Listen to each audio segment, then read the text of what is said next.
Wow, the browser failed to play the intro, so we're robbing everybody of the intro today.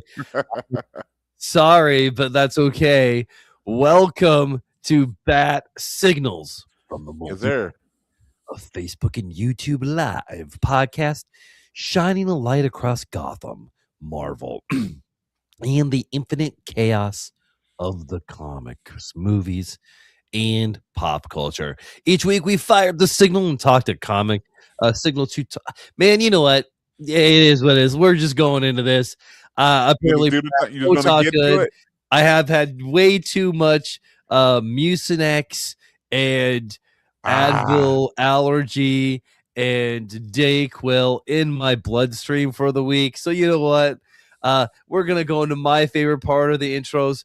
And with me every week is my tag team partner, the unverified twin of Dwayne The Rock Johnson in the eyebrows, the unverified twin of Dave Batista in the head wrinkles, and Carl Weathers in the mustache. The flavor savor. And don't forget, you are the unverified twin of Tony Todd in the right earlobe. And yes, Shamar Moore in the nipples. Most importantly, my friend. Welcome, ladies and gentlemen, boys and girls, to the best part of our week.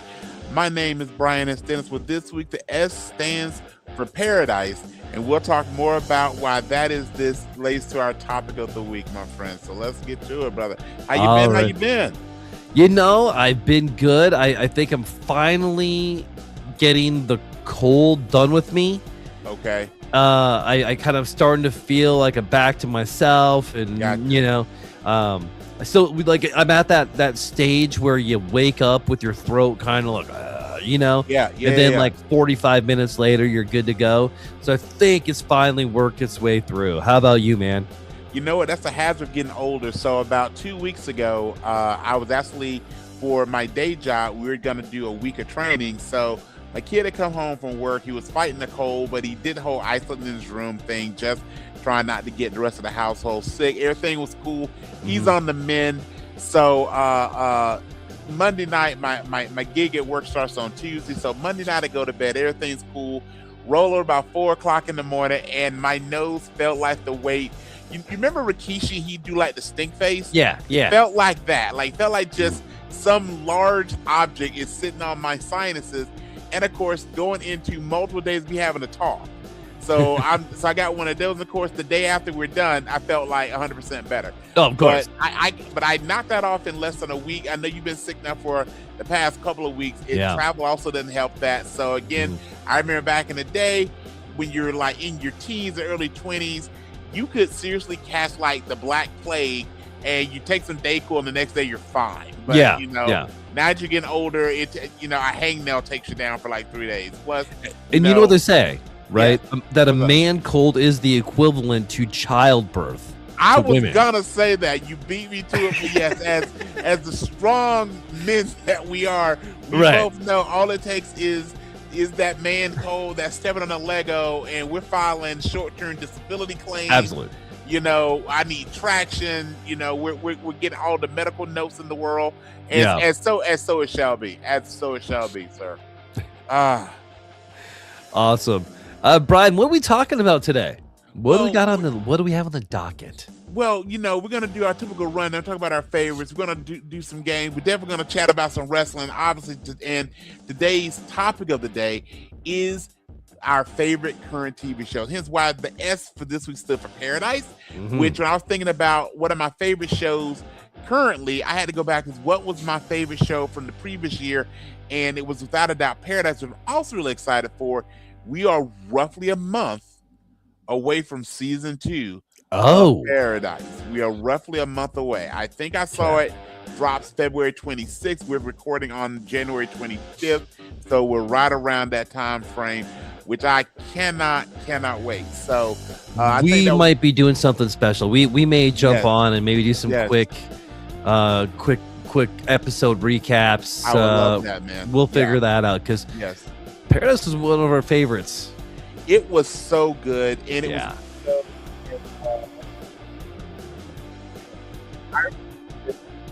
throughout the week, but I remember vividly you asking me as you were starting episode 1 of Paradise, had I started it? And I go, no, I hadn't, because I really love Sterling K. Brown. Yeah. And this was a great job that Netflix did. It looked like it was going to be almost like a 24 or one of those Secret Service shows, which generally are not the highest level of my jam. So like, I'll watch it, but I was in no hurry to watch it. And roughly about 40 minutes later, I get the text from you, you have to watch Paradise. So, all right, tag team partner asked me to watch it.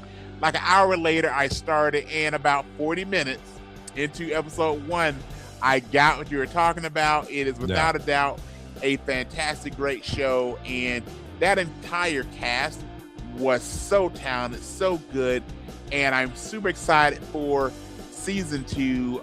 So good job. And one thing we get not a lot with a lot of our streaming shows is one of the shows that literally went week by week. It made us work. It made us wait for it. Yeah. And it actually made the anticipation that much. So before we get started with this, because when we're talking about our favorite shows, so just which of these do you prefer? So we live in a world where sometimes our streaming shows, what we watch most of the best shows, in my opinion, are streaming for the most part. Do you prefer if they drop an entire season at one time, or they make you wait week by week? What do you prefer?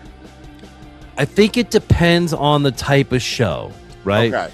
Because like a show like Paradise, I think that like you needed that week break so you could set it down, right? So you could let things settle and think about it. And slow build. Like, I'm okay with the cliffhanger. I mean, stuff like, even Fallout. I think Fallout is a good example of something that just give me the whole season. Okay. I don't need it week to week. Because I want to binge it all, right? Because sure. But like, Night of the Seven Kingdoms, and which we'll talk about, I'm sure, in a little bit.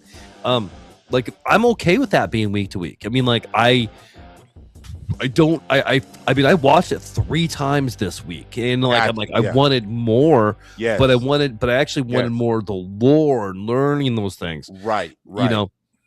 And I am, believe it or not, I am a fan of trashy reality.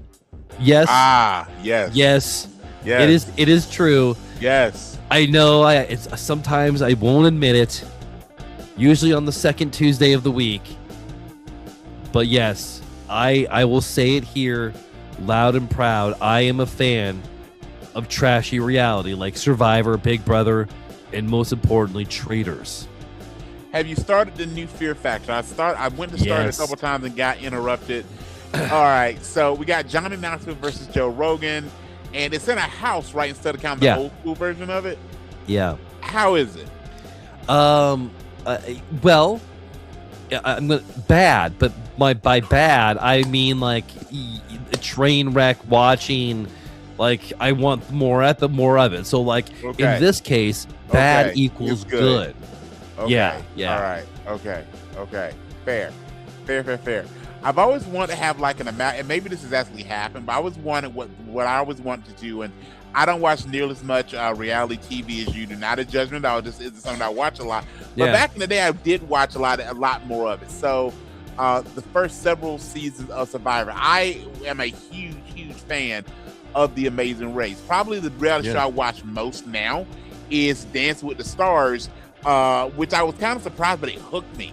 So I always wanted to go, let's find like the best villains from especially the true reality shows where they're living in a house or they want to get married, all those things, right?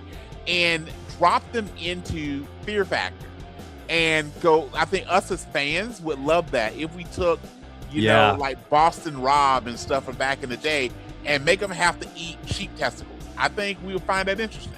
Absolutely. So I think maybe for the next rendition of Fear Factor, but y'all got people to do it, is having like Fear Factor villains and bring them all in and just having them just be tortured to death. But we also, every time I see them push the envelopes on reality shows, I go, we are one step closer to the Running Man. We are one step closer to the Running Man. Have you watched the new Running Man? I have watched the Running Man.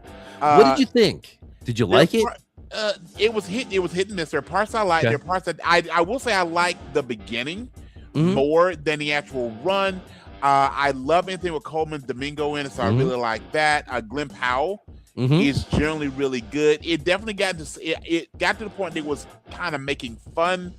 It felt like it was making fun of itself. That got a little grating the longer the movie went. But I also loved the 80s version with Arnold and Richard Dawson so much. I kept trying to compare and contrast the two.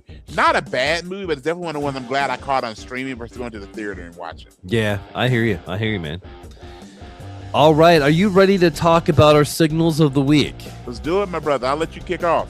All right, man. So let's do my movies and TV. We'll handle the TV here in a minute, since that's our topic of the week. But there is a couple of trailers that came out that I want to bring up as well. But my movie of the week, Mercy. I went and saw Mercy, the new Chris Pratt movie. Yes.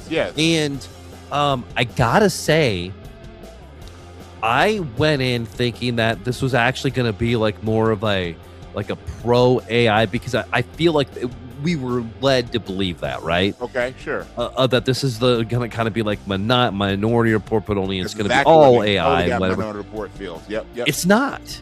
Really? This movie really pushes the point that AI is a tool, and a tool is only as good as the person that is holding the tool. Gotcha. And I really like that point of it, and it was way better than I thought it was going to be. Perfect. It was different. Perfect. I mean, like it was just a good idea, but on saying that, also, it's not one that you have to see in the theater. And I say that working in a movie theater, sure. Like, I don't. You can get the same experience watching it at home than I think you can at the theater. But yeah. And then, man, you want to give me any movies of the week or anything before I get into the trailers? Absolutely. So for me, if you've not had a chance to watch it, The Rip on Netflix is amazing. Yes, I need to. I so enjoy it. Yeah. It is not similar you mentioned with the Pratt movie. This is a movie that the trailer tells you what it is. First, I didn't know it was based on a true story, and I stressed the term based. Because some of it you go like, that wouldn't really happen in real life, just because of how, and I don't mean that it's implausible, but just the timeline, how slick, how things work out. I'm like, real life just doesn't work that well. But I will say that the movie itself, it is what it is. It's about basically money and the police, and is things trying to be stolen, is organized crime, all these things. But the other side of it is, it really played into the Damon Affleck dynamic in lots of different ways, and Kyle Chandler's in it. I mean, has a really good cast. Yeah, but I hear he's great in it. He's really good in it. He's really good. Yeah, but actually, it had a couple twists that, when you know the twists are coming, okay, I can see how it's coming. But when you're watching it, it gives you just enough movie fog that you don't pick up on things, which is really what I like. And that makes you want to rewatch it. And it's incredibly well acted. And I mean this in a great way. Damon and Affleck, who we've known since Good Will Hunting, all those things, they really showed themselves as aging men. And they are, don't get me wrong, both of them are in better shape now ever be. Especially because there's one scene where Ben Affleck is shirtless, and I go, see, that's what we need as Batman. But it's also like, it really shows them kind of being beaten down on life, and so they do a good job of, they've aged into these roles. They're not super slick cops. It's not Bad Boys. These are it has kind of a ring of, well, it makes sense given that it's Ben Affleck and Matt Damon involved, like The Town or The Departed. It has that level of grittiness. It takes place, I want to say, definitely in Florida. I want to say in Miami. But it's definitely worth the watch, and it's a 2-hour movie. Does not feel like a 2-hour movie. It is really good, especially the ultimate payoff. It ramps up throughout the movie. So as soon as you think you know what's going on, it jumps, and it gets you really hyped for the end of it, which is done really well. So I got to give high flowers for The Rip. All right, man. Let's talk a couple of trailers that came out just the other day. I want to get Audio's your off again there, thoughts. buddy. Oh, there you go. Your audio was off for a second. Now you're back. All right. Okay. Yeah, apparently my internet must be sucking today. I don't know, but we got to talk a little bit of Masters of the Universe. Let's do it. What did you think of that trailer? I loved Jared Leto as Skeletor. Yeah. I will say the casting. In fact, I just had it pulled up here a second ago. So you look at the overall cast. So the visuals of it looked really good. But I'm gonna say, as a kid, the visuals of the 1980s version of it looked really good. When I look at the cast, though, you got Jared Leto as Skeletor. You got Alison Brie as Evil Lynn. You've got Idris Elba as Man-at-Arms. You got Maureen Baccarin as the Sorceress. You've got a lot of, I love the fact they have Fisto in it. You've got all the big ones, other than I don't see Tila in the credits, which there she is. Camila Mendez is Tila. Yeah. I don't know Nicholas Galzatine. I'm sure I'm butchering his last name. I don't know any of his work. He looks like Prince Adam. Yeah. I don't know if I'm going to buy him as He-Man, but at the same time, we haven't seen the movie. I think you and I, as we were texting, pointed out he is not the most buffed version of He-Man ever. When we look at the Dolph Lundgren film from the 80s, Dolph just had to be He-Man. There was no Prince Adam in that. So that is done differently. I am excited to see it, definitely, because good, bad, or indifferent, I'm going to check it out. But the trailer itself was what the trailer needed to be. I am still cautiously optimistic because He-Man is such a hard thing to do live action without it getting silly, if that makes sense. Man, I just pulled up the cast list. For one, Nicholas Galzantine is listed 1, 2, 3, 4, 5, 6th in the list for the movie. And then dude, James Purefoy as King Randor. Yes. Wow, I love that. Yes. Nicholas Galzantine, let's take a quick look at his red, white, and royal blue. He was Prince Robert in Cinderella. Okay. Do you remember the Netflix movie Purple Hearts? Yes. Yeah, he was the main guy in that in there. Okay. Which, man, there's a movie that was a lot better than I thought it was going to be. Absolutely. As well. Yeah, that was actually really good. Perfect. I think what'll make this work is I would have this not be focused on Prince Adam. I would have this focus on, like you said, because he's so low down in the order. When you look at the stars, he's definitely you look at people's household name, he's probably is easily 5th down, if not further. Yeah. I would tell this story from the aspects of Skeletor, Man-at-Arms. When you got Idris Elba, who's also got a great voice for narration, I would tell the story featuring the people around him, not making Prince Adam the center of this until it's time for him to hold the sword up. Because if not, then this seems, I think it'll get old. Also, the one thing before we move forward is the scene that I absolutely tested from the trailer is when he goes into, I can't tell if it's at a comic con, a comic book store, a museum, or what have you, but there's a sort of power that's kind of hanging out on like a wax statue. Yeah. and again, it's a snippet of a scene, but that again is, I want them to take, yes, this is comics. This is one of my favorite guys to watch on social media. He does these really short, and I'll send you a couple of them. He does these really short where he's basically retelling the stories of a lot of 80s TV shows, and he's focused a lot of them on He-Man. And he never calls He-Man He-Man. He calls the man with the booty shorts. And that's something, again, in 2026, I was looking at a show from the early 80s. There is some ridiculousness to it that only worked with only if you were alive in the 80s do you get how over the top things didn't seem over the top. But you need to be earnest with this. If you try and play it for too much comedy, too much tongue in cheek, then I think you'll lose the plot. And you also won't remember that the people that are going to this movie, the show was probably 2 to 3 generations ago. That makes me feel incredibly right. Before, for like Leia's age, this would have the show would have been done 40 years.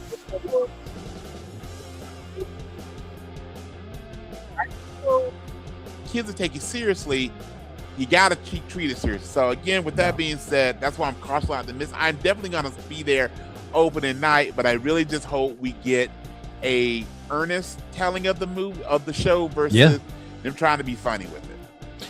I agree, man. I agree. All right, the other one that came out is Darth Maul, Shadow Lord. Yes. Now this is done by the same people that did Clone Wars. I'm excited for this, man. I really am. We're gonna get Darth Talon, and now we're gonna get this in a little different way. But they're pretty much gonna be attacking the rule of two on this. I think that's what they're kind of going for. Sure. And what are your thoughts on Darth Maul?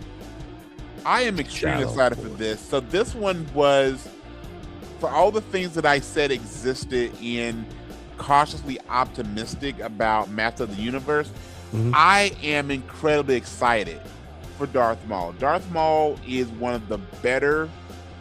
When we got the original three, we got episodes 1, 2, and 3. Especially episode 1, that was criticized quite a bit. In my opinion, got better. But I think the two things that came out of that was, we all know Jar Jar really should be the ultimate bad guy. Yeah. But just how stinking cool Darth Maul is. I mean, and that's what Lucas and Star Wars have done historically really well. They may hit and miss on giving us empathetic, sympathetic Jedis and protagonists. They do really well with antagonists. They give us the Sith, they give us the Empire, they give us the intergalactic, they give us these folks that we want to see lose, but are so cool. So cool. I don't know about you, but when I was a kid watching, especially that the cartoon shows in the 80s, and when everybody when the push was the Ewoks and stuff, I never wanted to be a Jedi. I couldn't get my head wrapped around Luke. I want to be one of two people. I wanted to be Han Solo, well, 3. Han Solo, Lando Calrissian is the only brother that I saw, and Darth Vader. Like, I wanted to be the cool characters, and that's what they gave us here. Boba Fett, cool characters. Like, that's what they have done really good. They give us really good anti-heroes and villains who typically are much more relatable, likable, you root for, more than true blue Jedi. Other than Yoda, and I give you some Mace Windu. Other than that, so that makes me really hyped for Maul, and I think again for Darth Maul, I think this is going to be extremely good. I agree, man. When you create a character that is just too good, it can have that opposite effect. And I think that's where the comics have come in, and they actually try to humanize Luke a lot. I mean, and they did him wrong in the sequels. I personally agree with that, but that's what we got, so we can't really change it anyway. You know, but yeah, I get that. 100%. All right, dude. I got to talk a little bit about a comic, if you don't mind. If you want to hear me. Before you get into that, I want to share that I did get on Tuesday the Power Fantasy. I'm about halfway through it. It is so good, dude. So it was not what I was expecting. Yeah, in every great way. ATN Lux for Lux. I love this so flipping much. Yeah, and I say this in this. We live in a world where when we talk about comics, everybody knows Marvel and DC. And more often than not, people know Marvel, and especially Marvel from the shows and the movies. Thank you, Disney Plus. And then movies and a bit of TV shows from DC. You don't have, if you stop the average person and ask them about the Avengers, the Justice League, in those characters, they're probably pulling more from, which will make sense, the movies and the TV shows than the comic books. Comics always seem to go a bit deeper than the movies and the TV show. And I would say Power Fantasy is the most realistic comic book I've read in forever. I mean, it's almost Watchmen level realistic of, when you look at if there's dozens upon dozens of powered people like we see in Marvel, like we see in DC, humans really don't have a place. Versus this, as far as I've gotten, they've identified 6. Yeah.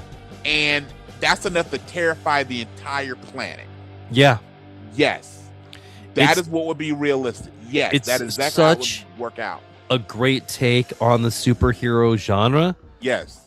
I mean, I don't believe I didn't know about this comic really as it was being released, because it's on, I think it's going on like volume 4. I think volume 2 and 3. Right. I need to order 2 and read it. But do, like, yeah, man, when you're done, I want to do a deep dive on it, because Absolutely. I do think there is a lot that it's saying. I mean, in a million different ways. I mean, like, it is eerily calm. The tone is eerily calm. We're so used to pow, bang, zams, all the things, all the bubbles, and almost nonstop action. Yeah. Versus if you were Superman, you wouldn't be in a hurry to do anything. If you were Magneto or Professor X, the world's coming to you. Yeah. Everything that you do would be at your own time, at your own leisure. And I love the fact that so much of the ATN character speaks of the morality of everything that they do, because do the rules even apply to you? If you're someone that is born with, grows up with the powers of, for lack of a better term, a god, everything that you do would be completely a different dynamic, a completely different place of looking at how everything works. And this, by the fact it goes so slow, purposely, it's that slow build that you go like, exactly. So again, thank you for the recommendation. I'm gonna finish it up probably tonight or tomorrow, but I'm with you. So I know you want to get to your comment, but seriously, Power Fantasy is that anyone that's listening, if you look for a great read, Power Fantasy Volume 1 definitely kicks it off in a great way. Love it. I mean, I got to talk about DCKO number 3 came out. All right. So we're whittling it down now, and we're down to 8. Yeah, we're down to 8 people. But now the rules for this round is that the 8 remainders gets to bring in somebody that's either been in the tournament and lost already, or somebody of their choosing, right? So they only have a short little time to think. And so the people that are left in the DCKO tournament to get the heart of Apocalypse and save humanity, and then the new Earth will be in their image, sort of, is kind of what it is. It's Superman, Aquaman, Wonder Woman, Cyborg, Zatanna, Green Lantern, Guy Gardner, Lex Luthor, and the Joker. Okay. All right. Who do you think? I'm going to let you pick. Who do you think Superman brings back for his tag team partner? You got to bring back Bats. I mean, if I was Superman, I would bring in someone that I trust, someone that has the skill sets and the resources that I don't definitely have, someone that honestly is more pessimistic.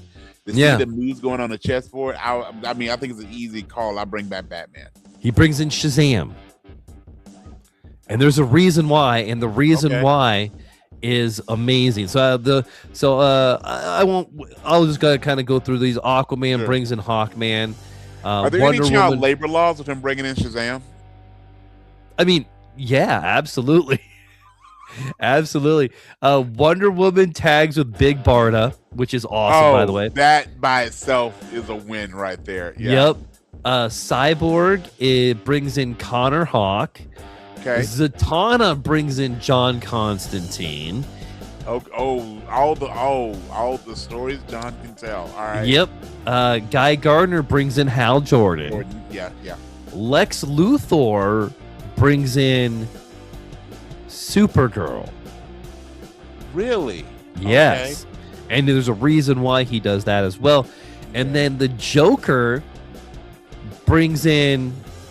Who do you think the Joker would bring in? Oh, my goodness. Oh, Brian. Yes. So, given the tones on the others, my head wants to go Harley just because they're bringing in, other than Superman and Billy Batson, like people they have some type of connection to or appear. Yeah. But the Joker's the Joker. So, I don't know. Who does the Joker bring in? Mr. Mixelplex. I was gonna say Mr. Mixelplex. Oh my god. So good, man. So good. I almost said Mr. Mixelplex, I swear to God. Yeah, wow. Yeah. That is awesome. Here's how it's Superman and Shazam versus Guy and Hal. And Superman actually brings in Shazam, so Billy Batson can give Superman his powers. Which makes Superman way more overpowered. There's a cool splash with Superman mixed in with Shazam. It's really cool. They definitely defeat Guy and Hal. Aquaman and Hawkman, or Aquaman and Hawk Girl versus Lex and Supergirl. Lex brings in Supergirl so he can corrupt her with his main kryptonite and pretty much turns her into like a doomsday type character. Nice. And then Lex wins. Lex wins that. Wonder Woman and Big Barda versus Cyborg and Green Arrow, Connor Hawk. Yep. That is Wonder Woman's gonna win. There's a cool scene where Wonder Woman brings in Big Barda, so Big Barda can punch her like with all of her might, punch her in the bracelets and kind of do some exploding stuff. Sure. Zatanna and John Constantine versus the Joker. And actually, so it's kind of cool. Like, he starts off bringing in the Joker who laughs, but that was just Mr. Mixel picks. Yeah. Doing it. It's super cool. But Joker wins, of course. And so who we have left now is going to be Superman, Lex, Wonder Woman, and the Joker. So the final two is Superman versus Lex, Wonder Woman versus the Joker. Nice. Who do you think is going to go? If it was me writing it, I would have Lex versus Joker in the finals. I don't think it was going to get. I think we're going to get Suit beats Lex, and then Joker beats Wonder Woman. So we get Superman versus the Joker in the finals. So they tease the next issue is going to be this Earth versus the Absolute Earth superheroes. That'll be interesting. All right, man. I had to talk about a little bit of KO. Brian, wanna wrestle? Oh, let's do it, man. Yes, wanna wrestle.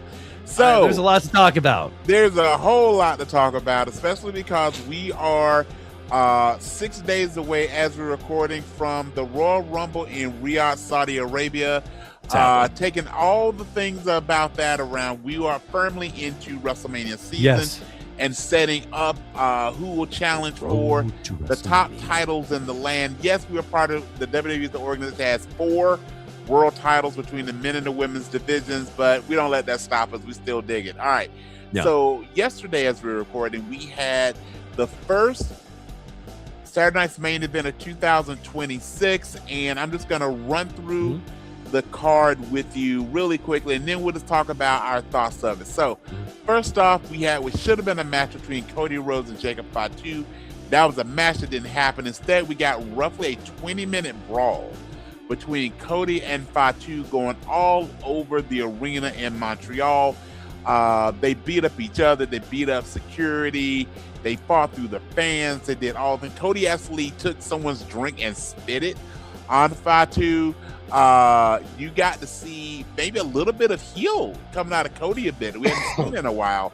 However, the brawl ended, but I think what it should have ended is that you had the current WWE Undisputed Champion Drew McIntyre come out and put Fatu and Cody separately through tables, stand there as King of the Mountain, and walk out of the arena unscathed, and really setting himself up as really the face of SmackDown right now. So what are your thoughts regarding that brawl? What did you think of it?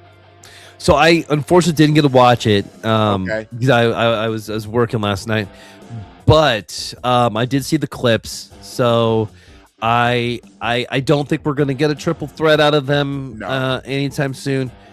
I have a theory. I think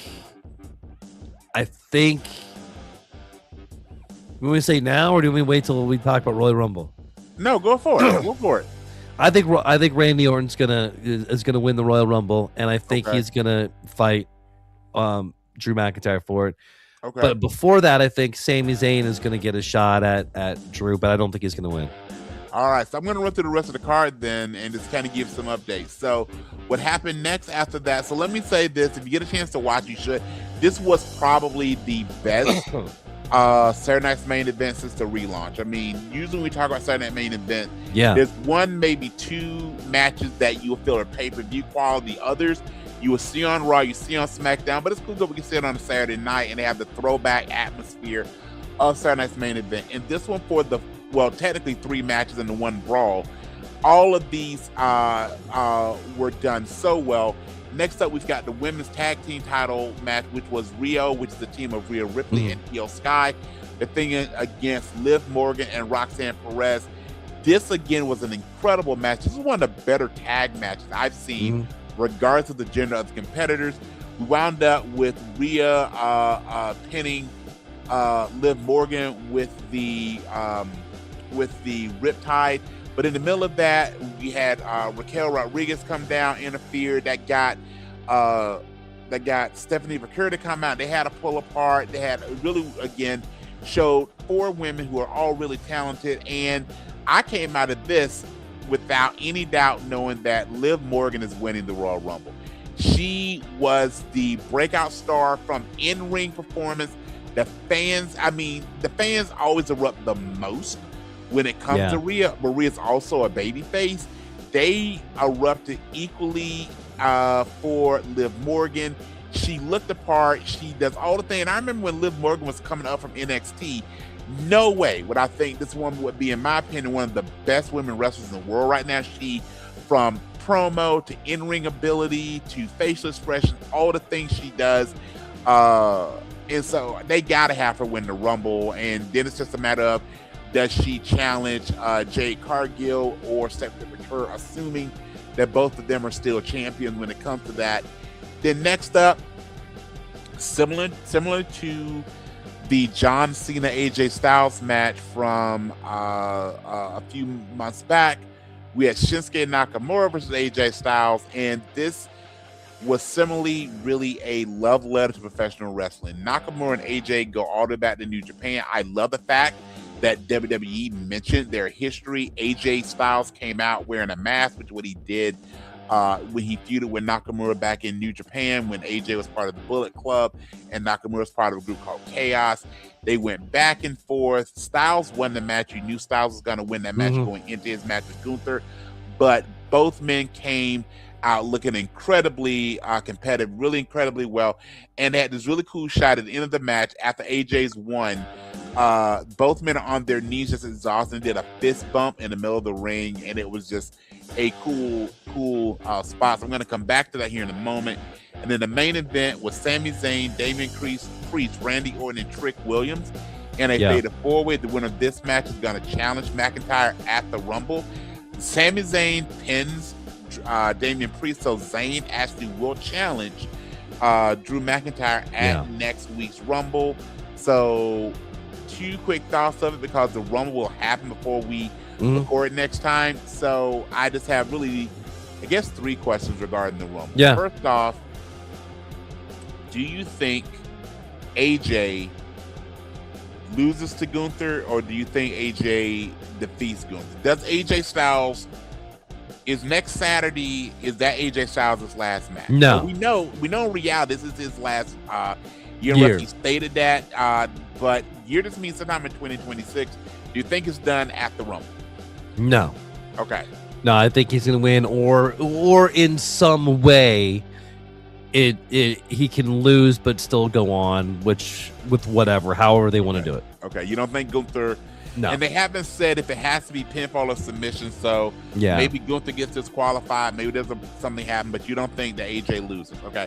Yeah. Personally, while I would hate for AJ to be done in January, I actually hope that's what happens, just by the fact that they put their chips in. It's kind of like when they put their chips with Brock a few years ago and had him squashing everybody to create the Suplex City Brock Lesnar we know.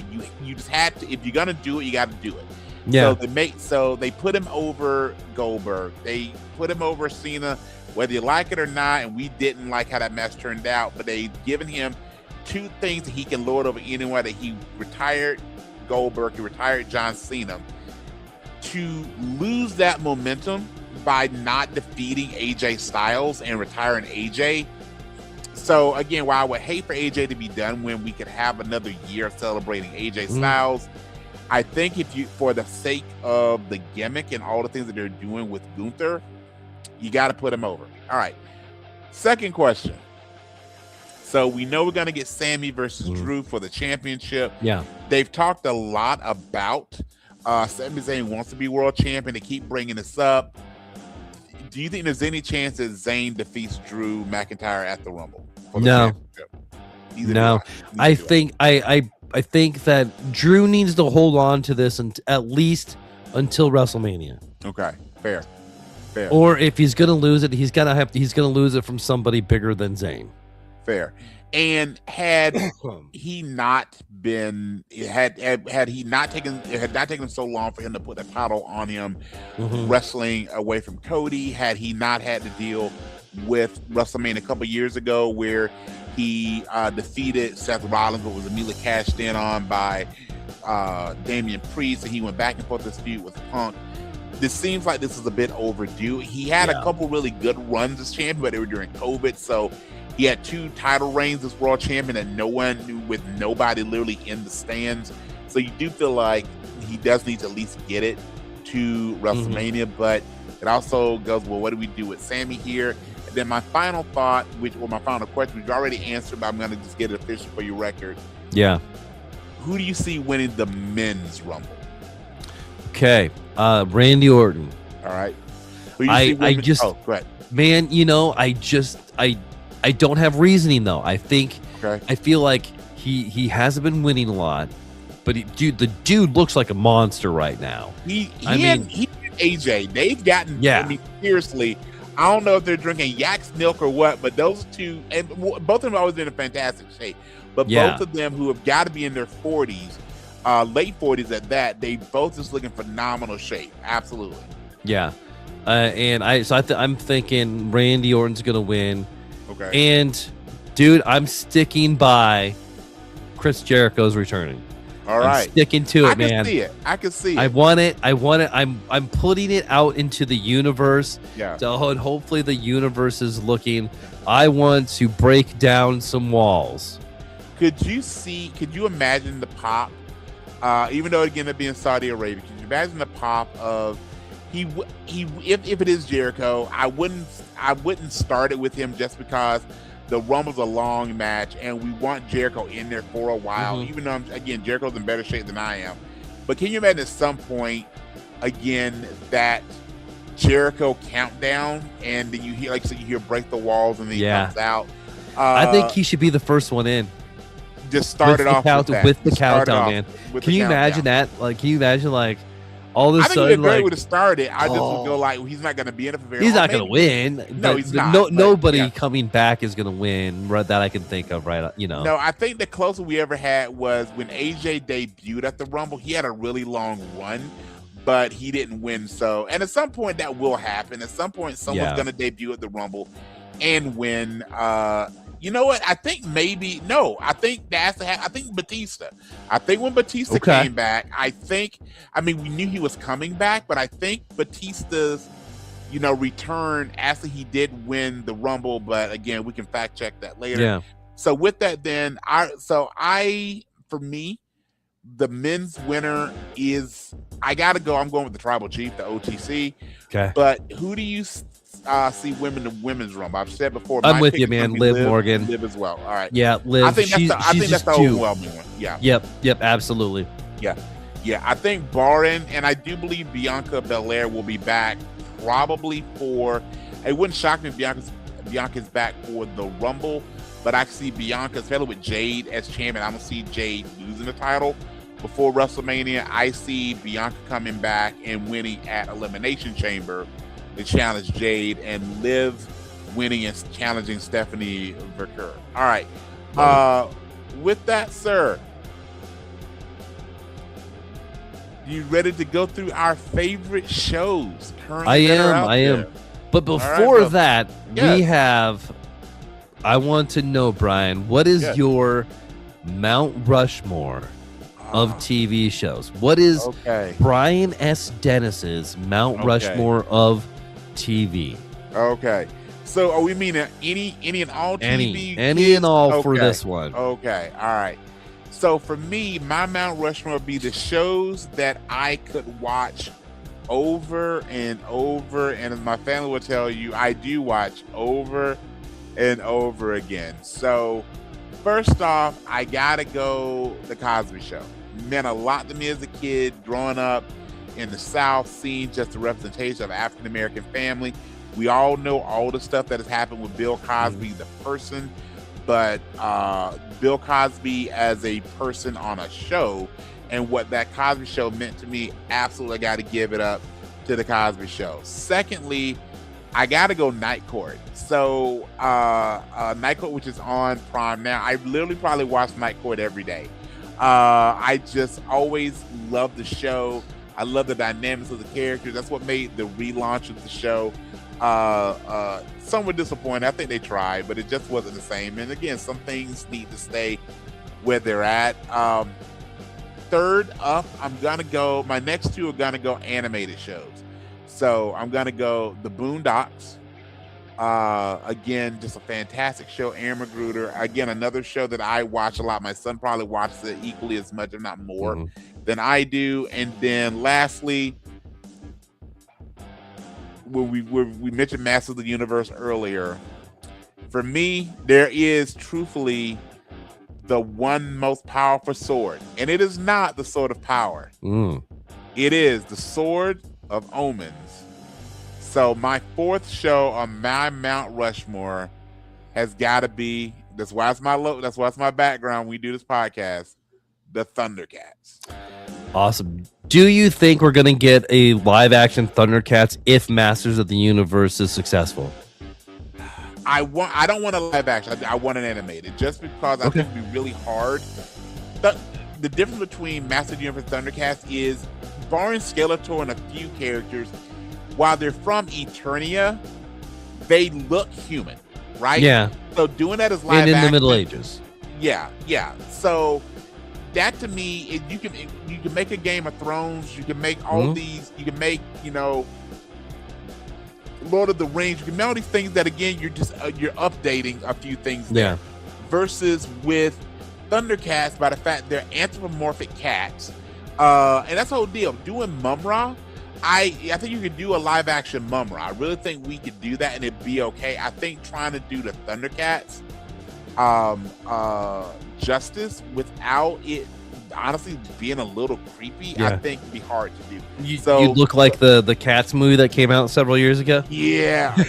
So that's what I'm saying. Thundercats, give it to me as animated. Similar to, as much I've seen a bunch of the Transformer movies, and Michael Bay, you know how to make things blow up. It still hits a little different than the animated one. So give me a Thundercats movie that is true to the original 84, 85 series, not any of the updates, and give it to me animated. All right. Well, my Mount Rushmore, surprise for I bet you could I know you could pick one of mine. Okay. Psych. Yes. Psych is definitely on my Mount Rushmore. Next, I would put Supernatural. Then I would put solid pick. Game of Thrones. Okay. And my last thing on here would be another animated. I would go Transformers. Transformers was close. Transformers. Yeah. There's really mine. Close. There's mine. All right, Brian, you want to go first on this one on this list? I'll definitely do it. So again, as we're talking about our favorite current shows, so shows that are currently on, whether they actually will have a season that's going on right now.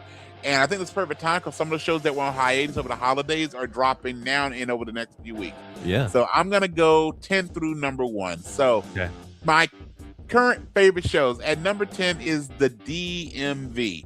So this is one of those silly office place shows on the same vine as Superstore. Not quite as smart as The Office, but still just really funny. Gives a little bit of animal control vibes if you've seen that show on Fox. In fact, Animal Control is going to be an honorable mention. Number 9, because again, I've just been really digging it, is Best Medicine. I think I mentioned that last week on the pod. Number 8, Brad, have you started watching the new Ryan Murphy show called The Beauty? So no, and I actually put that in. I saw my honorable mentions are the shows that I need to watch. And I put Beauty, His and Hers, and Fallout season 2 on there. All right. But actually, so is Beauty good? Is it? It is wonderful. Okay. So I will tell you this. In a good way, so I just wound up watching because I wanted something to watch, and it said it had a 3-episode premiere.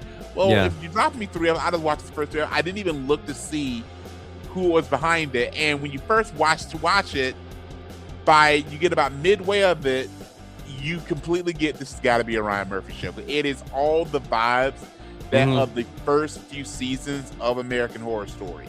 It is done including having Evan Peters as the lead. It is done, Kutcher. but who steals it is Anthony Ramos. And if you're not sure who Anthony Ramos is, so Bradley, you and I both love that Beast Wars Transformers movie. Oh yeah. And Anthony Ramos is in that. He plays a very complicated, dastardly character that you really like. He's also really the Hood. Like. He is also the Hood. He's also Wonder Man comes out in 2 days. Yes. And Kutcher is everything that you want him to be in this.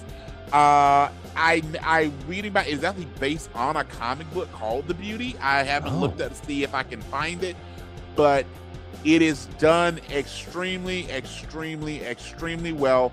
I will say it is not for young viewers given the content and has a lot of body gore in it. So if you have folks that body gore isn't your deal, it probably is not the show for you, but has a lot of really cool deep messages. So again, check out The Beauty. All right.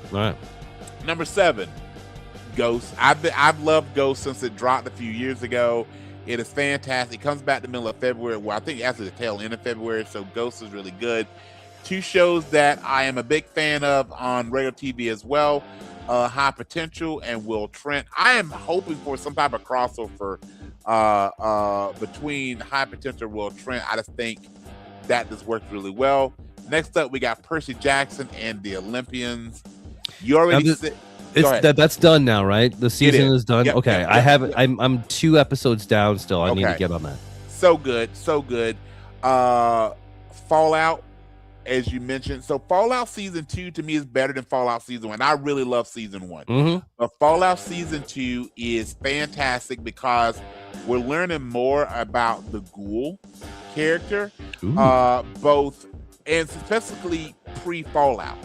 So, and you learn more about all the things that I don't want to get too much of a spoiler, but so much of the things that he learned that was about his wife and his family that led him to make certain decisions. You find out some of the motivations behind things previously. So again, Fallout is done really, really well. Number 2, and it was tough, 2 versus 1, but number 2 is The Pit. Again, if you know anything about the back side of this show, it gives you all the ER vibes because it basically is ER. But Noah Wiley is just done so well. I think we're up to episode 3 that dropped Thursday night. It picked up all the momentum, so I'm real excited for this. And number 1, just because I could not stop watching it over and over again. And as much as we say Samuel Jackson is the godfather of this show, I am now adding this to the things I say all the time. Taylor does not miss, which is Landman. Taylor Sheridan does not miss. Landman, and just he takes every character and goes deeper than you think he would go. It would have been the show would have been probably just as popular, but not as good if he'd have kept the characters of the wife and the daughter, pretty blondes that run around and want to spend this money, but he gives them depth. It'd been really easy to make Tommy just this gristle former landman, but he gives him so much depth. Cooper and TL, the character played by Sam Elliott, and just how they handled so much of season 2 was what about to be a father and fatherhood. I mean, we both are dads, but that's maybe why season 2 hit me so deeply. Is you would have those, and if you've seen through the end of season 2, that really those 3 levels of you've got Cooper, Thomas, Tommy, and Thomas, CTT, and all the characters around that, and loved it. And just look at the casting. I mean, you've got Andy Garcia and Demi Moore, who really play very minor. Look at the screen time, very minor supporting characters, but everything they do is poignant. So, Landman is without a doubt my number 1 currently. All right, so my number 10 is Ghosts. Man, it's just a show. No, I haven't watched the UK version yet. I'll get to it eventually. Sure. And it's just a good, you can just turn it on and just watch it. It's good like that. It's a nice, positive show, and it's got enough supernatural. It's got some silliness to it. But again, kind of going back to one of the reasons I like Night Court when I pick my Mount Rushmore is it's got characters that you generally like. Is it changing the world? No. But it's one of those shows you put on the background and just have it on. You can watch it intently. You're gonna be entertained, and it is easy to rewatch. The family can sit down and watch it with you. It's one of those great ones. So I agree with you. So what's your number 9, my friend? Number 9, I had to go with Law and Order. So I went Law and Order with SVU. I'm putting them both together in there because, I mean, it's Law and Order. They're connected. They've been around for 450 years. I mean, like Ice-T could have worked for the police and retired. Yes. So they're doing something. I also love this fact about Law and Order Special Victims is Ice-T, and again, this is a gentleman who number 1, it was a legit thug, really was a thug. His biggest hit was a song called Cop Killer, and he is on record as being the longest continuous running police officer in television history. Yeah, which is amazing. It is amazing. It is. And Ice-T, man, like, you're just who doesn't love Ice-T? Like, yes, the drink and the character. Yes.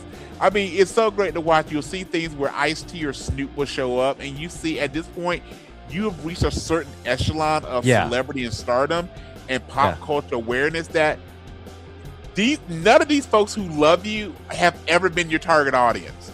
Right. And they are shutting things down to give Ice-T and Snoop Dogg some love. Where if you go back 25, 30 years ago, people were trying to put these gentlemen legitimately in prison. Right. So absolutely, yes. And then you watch like an NCIS episode with LL Cool J, and you're like, just say "Mama said knock you out." Just one time. That's all I want from you. And want to talk about a man that has not aged? LL Cool J has not. The dude looks great. Yes. Oh, he and Dr. Dre both. Again, going back to what we were saying earlier when we were talking about AJ Styles and Randy Orton. There's some dudes that just age incredibly well, and I don't know if you know Method Man from Wu-Tang. I mean, there's some guys that they seem to hit their stride when you hit 40 or more. So I'm waiting on my stride to come in at some point. I don't think it's gonna happen. Right, but maybe, me too. Maybe. All right, brother. Number 8, I have the Mighty Nine. It's dude, it's fantastic, man. Okay. This really Legend of Vox Machina is great. It's a good, really super good animated show. But this one actually feels like a D&D campaign. Because like you could see where there's some failures and stuff like that, and you're like, okay, you kind of get it that way. And I think it's just really done well. Number 7, it's on your list, it's on my list. It's one of my favorite TV shows out there. High Potential. Yes, sir. Man, Caitlin, I can't think of her. Thank you. Yeah, she is just so fantastic in it. And then number 6. It actually makes me enjoy It's Always Sunny in Philadelphia more, because you see, number one, she is an actually really good actress. Yeah. I mean, because High Potential has sections that are really serious, and you see her really as an actress playing a mom, playing all these true emotions that you get. Like, again, she brought so much depth to that role that, again, when I've seen her in other things, it makes me want to go back and actually watch that, including have you ever seen the Sandra Bullock movie, The Heat. Mm-hmm. So there's a scene in The Heat where you have the neighbor of, I'm forgetting her name right now, from The Heat, her co-star. Shoot. But anyway, there's a part where you have this neighbor, this horrible Russian accent, and it's actually Caitlin Olsen. I just go like, oh, that's awesome.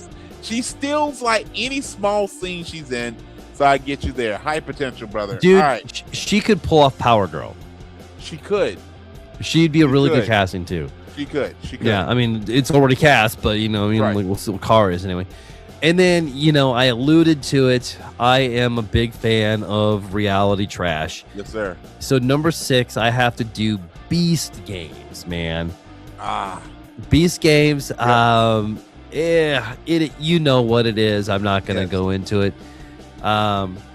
It's creative though. I mean, seriously, while it's a reality show, it turns the reality game show genre on its head a little bit, because just the way they approached it. So I was a huge fan of season 1. I need to get into season 2, but no, I really think Beast Games is done very, very well. Right. All right. Next, Landman. Your number 1, my number 5. Landman was number 5 for you. I can't wait to hear the 4 that are on top of Landman. Okay. Yeah. So next I have Invincible. Yes. I did just finish that. So I mean, like, I'm cheating a little bit, but they did just release a trailer. It is coming back. So Invincible is in there. My number 3 is The Pit. My number 2, again, I love me some trashy reality. You mother. I'm horrible accent, but Traitors, man. God, I love this show so much. So much. Alan Cummings is just a wonderful human being, and every time I see him, I want to have a drink with him. That's it. Is he gonna be in the MCU? Is he coming back as Nightcrawler, or at least maybe a cameo? I believe so. I want to say he is. Yeah. Okay. Wonderful. And then my number 1, if you would ask me a week ago, this would not have been on my list, but because it just premiered a week ago, A Knight of the Seven Kingdoms. Yes. Here's the deal with The Knight of the Seven Kingdoms is I didn't know a lot of the backstory of these characters or anything like that, and I walked into it blind thinking that this is just going to be like Game of Thrones, like House of the Dragon. Yeah. And it's not. No, it is not. It's not what I expected, and I'm happy that it's not what I expected. This dude, I'm sorry, I can't remember your name. He should be cast as absolute Batman if they ever do a live action version of him. It is like this is the most likable person I think I've ever seen act in a movie show. Yes, and George R. R. Martin has said like this is his favorite character. And Dunk in the Tall. Yeah. So when we talk about Dunk, like you said, he is something that we don't get in the previous George R. R. Martin universe, Game of Thrones and House of the Dragon show, is someone that is at their core a good person, and at least so far appears to remain a good person and lives. So those are the things that we don't get. In Game of Thrones, you don't get a good person who stays good, who stays alive. Yeah. Like typically when we have a good person, somehow they get corrupted or they somehow die. Tyrion, you can make the argument, was a good person, but Tyrion was not an angel. Jon Snow was not. Once you sleep with your aunt, you kind of lose a little. You lose a little, and I'm from the South saying that. All right. Versus, and in a horrible way even if she's a pony. If she's a pony. The horrible way they treated Dany with all this, and I get that was the showrunners, not George R. R. Martin. Yeah. And Egg is fantastic. I know you're raving about Dunk. What got me was Egg. Egg is again an overall good egg, right? So the fact that they're gonna do, and even some of the like the Baratheon that he goes to the party with, and I love such a good scene. And I love the fact he's kind of dancing sort of a kilt and all the things. And, Yeah. it's really one of the things. This isn't about the Iron Throne. It isn't about land. It's not about money. It's not about conquest. It's not about legacy. It's not about sleeping with your twin sister. None of those things. It's just a good man trying to solidify his honor as a knight of the Seven Kingdoms and bringing along his squire. I absolutely love that general premise. The only reason why it didn't make my list, well, we've only had the one episode, but if we were doing this in 3-4 weeks from now, given how great episode 1 was, it will probably be on my list. Another show I want to mention, because it didn't make either one of our lists, but honestly, for 2025, we'll probably go down. 2020 is because it ended before we got here, is Stranger Things. I loved how Stranger Things ended. I think that's been an overwhelming response to it. And just give kudos to the Duffer Brothers, those, 7 or so young actors and actresses who just took us on an incredible ride with that made Dungeons & Dragons cool again, that gave us really cool subject matter, that did all those things. It was not perfect, but nothing ever is. But again, while not on our list just because it ended, technically in 2025 is Stranger Things, so we didn't really talk about it that much just because it fell between a few podcasting days for us. But Stranger Things was truthfully, I think, one of the better overarching shows of the past 7-8 years with the breaks that they've taken. And I think and this is something we don't get a lot of. We got a good again, it will never be perfect, but I think we got a really good ending of a show with all the different characters and showing what happens next with them. So again, Stranger 100%. Things was done really well. Really, really well. All right, man, let's put a pin in that. Let's go ahead and get into Totally Not Canon. This is where the lore ends and our nonsense begins. Today in Totally Not Canon, Brian, I need you to pick 2 numbers between 1 and 20. Perfect timing, kiddo. Why don't you come in and say hi before we get into this? Go ahead. Say hi. Time for a cameo. Do you want this? Hi. Hey there. How are you, Princess Leia? I'm good. Are you? Frozen. Yeah, I am. Yeah, you're frozen, but I can hear you okay. All right. How's your weekend been? It's been good. I've been reading a lot. And I had a concert yesterday. I heard you had a concert. So it was, I think your dad said it was a jazz concert, correct? It was a jazz concert. So do you play an instrument, sing? What do you do in the concert? Flute. You're a flautist. Nice. Nice. Yeah. Yes, and I say it correctly because as a band geek myself, love. I'll play trombone. So all the respect in the world for the flautist. What have you been reading? Binding 13 by Chloe Walsh. What is that about? Give me a quick overview of it. It's about this girl who was bullied and abused by her father, and then this guy that she found at her new school tries to protect her. Nice. And then they fall in love. Of course they do. That's always the way, right? Okay. What are you doing in my ear? But you do dig it. Playing with your ear. Okay. Yeah. So as frozen as you're looking, it looks like you're like putting your finger in your dad's ear. I'm just messing with his ear. Would you ever get an autoplasty? What is an autoplasty? It's where they take the back of the skin on your ear and they open it up and then they stitch it to your ear right here. No. People actually get that done, like a lot of people. All right, well, they have really big ears, like you used to. Tell Brian bye-bye so we can finish the podcast. Remember when you used to be little and had big ears for your body? Okay. Say bye-bye. Bye-bye. Bye-bye, princess. Have fun. You got your 1, 2, 3, 4, skip those 30, 20, 19, 39. Oh boy! All right. The fact she is now setting you up for plastic surgery. Okay. I know, right? All right. So I'm sure that makes you feel great for your baby girl to criticize your ears and tell you to have an audioplasty. Yeah. All right. Yeah. All right, man. So here's the deal. Yeah, number between 1 and 20, correct? 2 numbers between 1 and 20. 2 numbers. All right. I'm gonna go 7 and 14. 7 and 14. Why are you picking 7 and 14? I like the number 7, and I'm just doubling going 14. All right, so what we're gonna do is I made a list of 20 TV shows. Okay. And then for the totally not canon today, I was gonna have you do I want you to pitch a mix of the two that you picked. Okay. All right. Okay.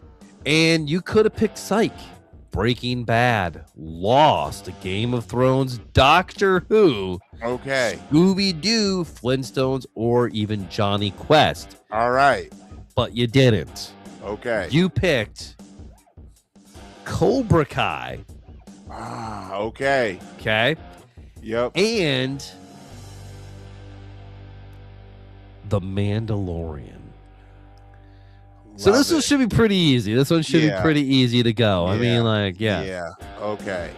All right.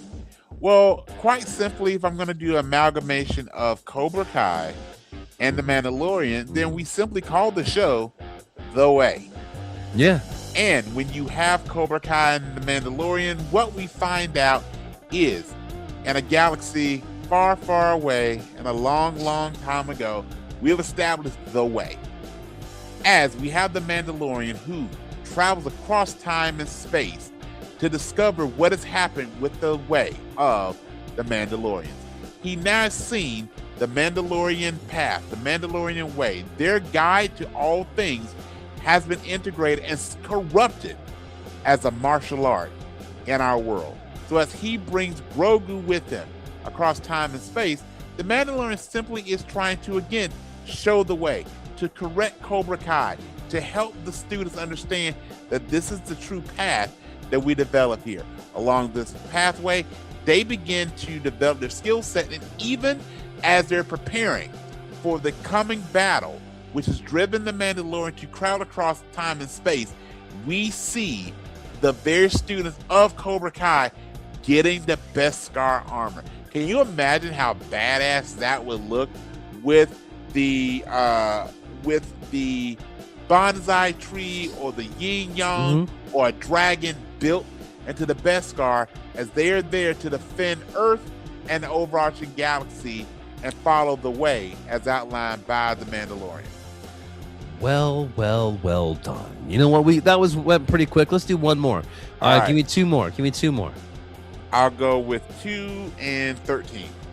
2 and 13. Ooh, this one is gonna be give me Doctor easy Who for you as well. Yeah. This don't give me Doctor Who. All right. You missed Doctor Who by 1. What was who? Number 12. Woo. Okay. So I need you to talk about The Walking Dead. Okay. And Supernatural. So I mean, again, this one is kind of the same show, easy. right? It's the same thing. It's the same thing. Yeah. Okay. Well, here's what we get. So we have The Walking Dead. They talk about after the fall and how the world has ended. Yeah. But here's what we're going to get: Supernatural. So Supernatural is going to show how the Winchesters were really involved in the first days after the fall in another part of the world. So the Winchesters have taken on vampires. They've taken on werewolves. They've even fought angels and the devil himself.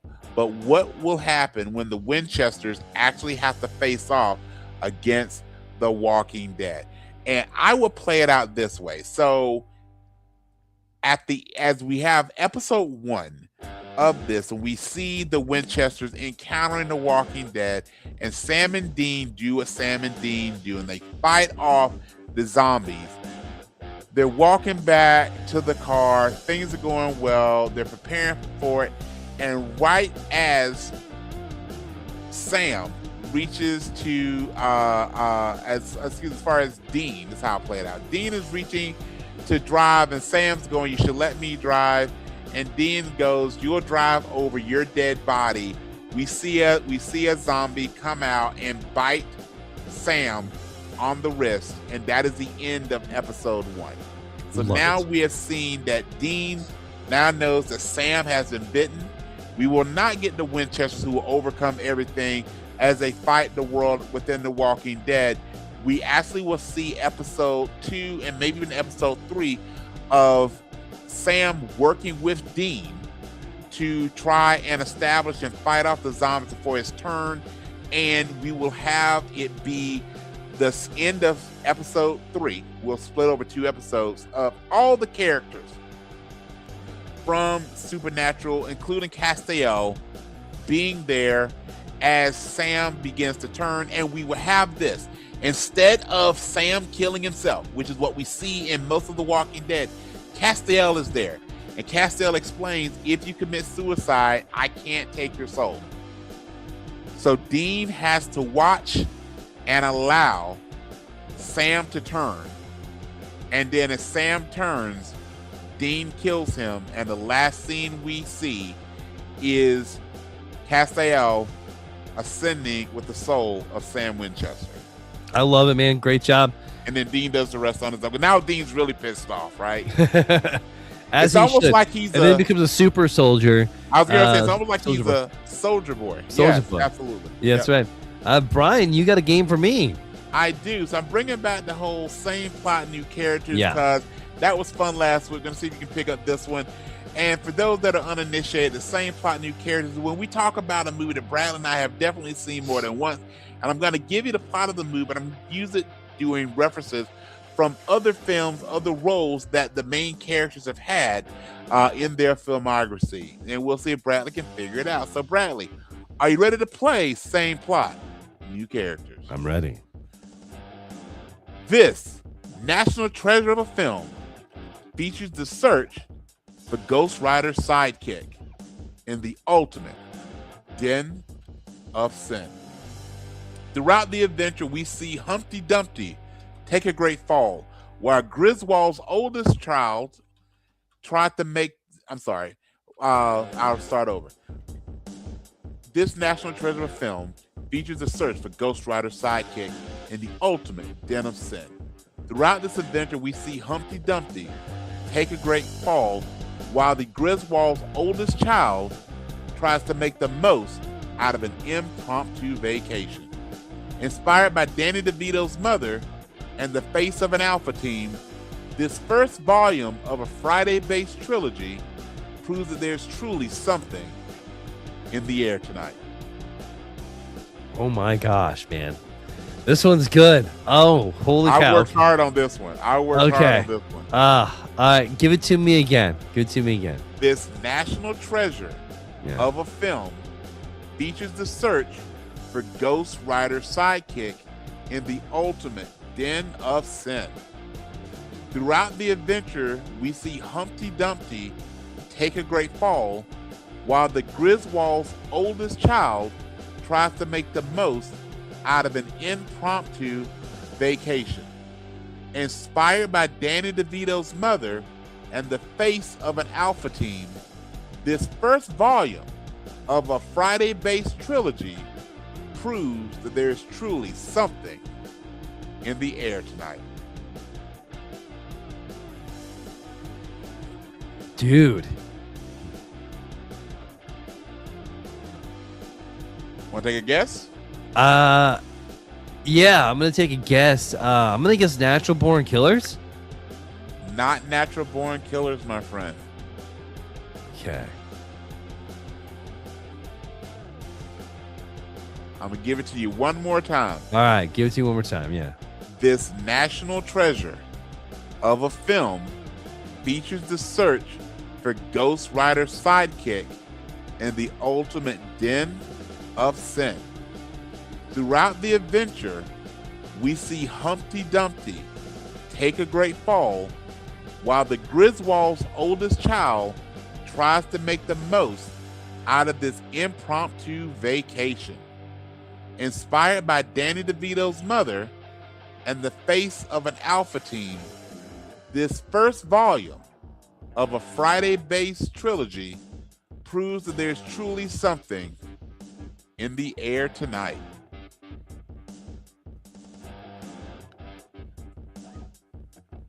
Dude, I don't even have a clue. I have no idea. All right. Give it to me, man. I'm bowing out on this one. I'm gonna tell you, then I will show you all the references. First off, the movie is The Hangover. Oh, So I'm gonna break it down. Friday themed.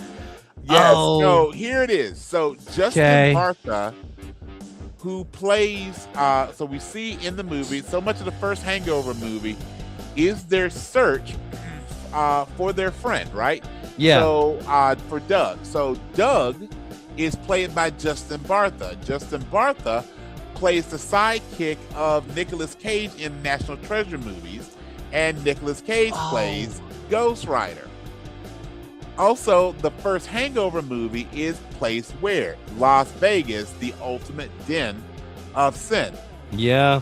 We see Humpty Dumpty take a great fall. Humpty Dumpty in the Puss in Boots movie was voiced by Zach Galifianakis.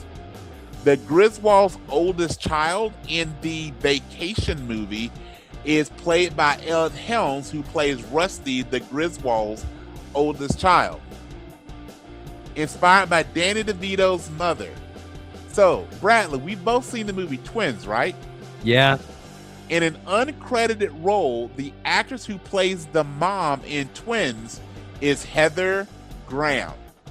Oh shit. Okay. I knew okay, so I picked up on the Twins reference, and I could not think of who it was. So and then face of an alpha team, also known as an A team, is Bradley Cooper, who plays the character Face. And then lastly, the Friday-based trilogy. There's 3 Hangover movies. I did a little bit of artistic license, which assuming that the Hangover, at least the first Hangover movie, happens on a Friday, but also we have Mike Epps is the other Doug in the first Hangover movie. So makes sense. That is it. So that is my same plot, new characters interpretation of the Hangover. Well done. That one was great. That one was super great. Let's go ahead and get into your honest ad. All right. So, Bradley, did you know that yesterday, as we're recording, was National Beer Day? I did not. And on top of that, yesterday also, the reason that January 24th is celebrated as National Beer Day is that is the anniversary of the first can of beer being sold in this country, as best we can tell. So it actually was a Kruger's Cream Ale sold by the Kruger Brewing Company in 1935. And the first day that canned beer was available in this country was on January 24th. So with that being said... At least it was cold. At least it was cold. So with that being said, here's my honest ad for beer. Nice. From Egypt to Turkey and many countries in between, the earliest drops of this wonder drink can be seen. Made from barley, wheat, and several types of grain. Have enough of it, and you'll definitely make it rain. From amber to porter, in all shades of ale, the power of beer never fails. Pair it with wings, pizza, or even solo. Feel free to experiment with it all. YOLO. Served in a frosty mug or made into a shandy. Brad, did you know that a depth charge is beer mixed with brandy? Enjoy, consume, but do not lose your head. Drinking too much of this will have you hugging the toilet instead of having fun with things found under the bed. One more thing for you, sir, because I know you're a beer drinker. My son's also a beer aficionado. I did a little research based on some cave paintings and just different, or I shouldn't say cave paintings, but based on different accounts, making beer as a skill or an art form predates making pottery. Really? So basically, wonderful. We were making beer before we had anything to put it in.